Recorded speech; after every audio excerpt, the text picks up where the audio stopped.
सगळ्यात महत्त्वाची आणखीन एक बातमी समोर येते। यवतमाळहून अनेक जण दुबईला गेलेले होते। तिथं काही जण आता अडकले असल्याची बातमी समोर आलेली आहे। पण सगळे भारतीय सुरक्षित असल्याचं देखील कळत आहे।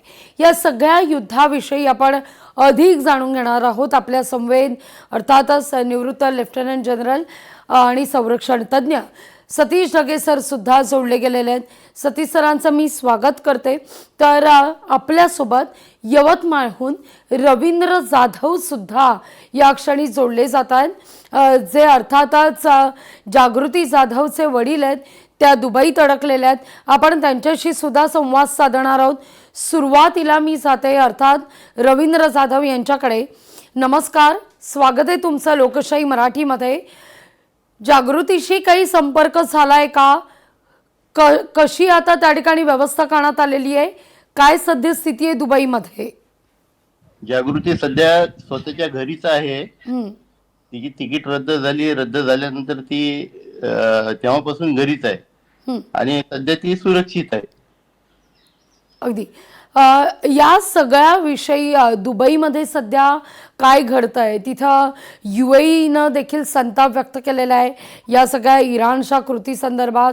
युद्ध जे सध्या सुरू आहे त्या सगळ्या विषयी दुबईत काय स्थिती आहे? जागृतीशी जेव्हा बोलणं झालं तिथून काही अपडेट्स तुमच्यापर्यंत? हा, बरोबर आहे। तिचं म्हणणं होतं की रात्रीला 3 वाजता जेट विमानं वगैरे सगळे घराच्या वरून जातात आणि तिनं परवाला तर तिनं ते मिसाईल जे फिरत होतं ते मिसाईल सुद्धा तिनं स्वतः बघितलेलं आहे तिथून। अच्छा। हा, आणि त्याच्यामुळे थोडंसं तिला असं वाटतंय की काहीतरी इथं घडणार, परंतु ती म्हणत आहे की आम्ही सगळे सुरक्षित आहोत। अगदी जे तिथे महाराष्ट्रातले आपले सगळे पर्यटक अडकलेले आहेत त्यांच्याशी राज्य सरकारच्या वतीनं कोणी संपर्क केलाय का? यवतमाळच्या लोकप्रतिनिधींनी काही संपर्क केलाय का? तुमच्याशी काही संपर्क रवींद्रजी? नाही, माझ्याशी संपर्क नाही, परंतु मला कलेक्टर साहेबांचा मेसेज पण आलेला आहे। काही हेल्पलाईन पण दिलेल्या आहेत आणि मी पोलीस डिपार्टमेंटला असल्यामुळे मी सुद्धा सगळीकडे मी ते व्हायरल केलेलं आहे। अगदी तुम्हाला जिल्हाधिकाऱ्यांनी जो काही मेसेज पाठवला त्या मेसेजमध्ये नेमकं काय नमूद करण्यात आलेलं आहे? संपर्क होतोय का? काय या सगळ्याविषयी अपडेट? कधीपर्यंत भारतात आणण्याच्या दृष्टीनं प्रयत्न केले जातील? ते कसे केले जातील? काही व्यवस्था? त्यांनी सांगितलेलं आहे की आपापल्या म्हणजे मुलांना वगैरे आपल्या नातेवाईकांना सांगा की कुठेही म्हणजे काही मेसेज करू नका, कोणत्याही अफवावर विश्वास ठेवू नका आणि आपण आपापल्या ठिकाणी सुरक्षित राहा। काही संशयास्पद काही असं वागू नका, अशा सूचना त्यात दिलेल्या आहेत। अगदी आणि फार लवकर सगळ्यांना मदत करण्यात येईल असं सुद्धा सांगितलेलं आहे। तुम्ही आत्ता नुकता जागृतीशी काल रात्री वगैरे काही संपर्क साधला? काय सध्या तिथं? आम्ही कंटिन्यू 1-2 तासात असं कंटिन्यू तिच्यासोबत संपर्कात आहोत आम्ही। अगदी आज सकाळी काही बोलणं झालं?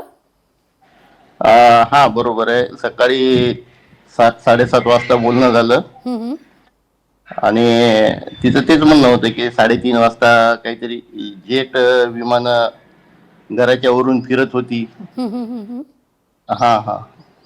अगदी साधारण कधीपर्यंत जागृती महाराष्ट्रात परत येईल? काही अंदाज, काही संपर्क? तसं 4 किंवा 5 तारखेपर्यंत महाराष्ट्रात येऊ शकते। अगदी रवींद्रजी, आणखीन कोणी यवतमाळमधलं तुमच्या संपर्कात असलेलं जे दुबईत अडकलेलं आहे त्यांच्याविषयी तुमच्यापर्यंत कोणी संपर्क केलाय का? एकत्रित जागृतीसह यवतमाळमध्ये येण्याच्या दृष्टीनं काही प्रयत्न तुमच्यापर्यंत? काही कोणाचा संपर्क? नाही, सध्या तरी कोणाचा संपर्क झालेला नाही। अगदी रवींद्रजी, धन्यवाद आमच्याशी संवाद साधलात त्याबद्दल। या सगळ्या विषयी आपण जाणून घेतलेलं आहे। रवींद्र जाधव आपल्यासोबत जोडले गेलेले होते, ज्यांची कन्या दुबईमध्ये आहे जागृती। त्यांच्याशी त्यांनी नुकताच संपर्क साधला। लोकशाही मराठी ऐका, पहा, जागरूक रहा.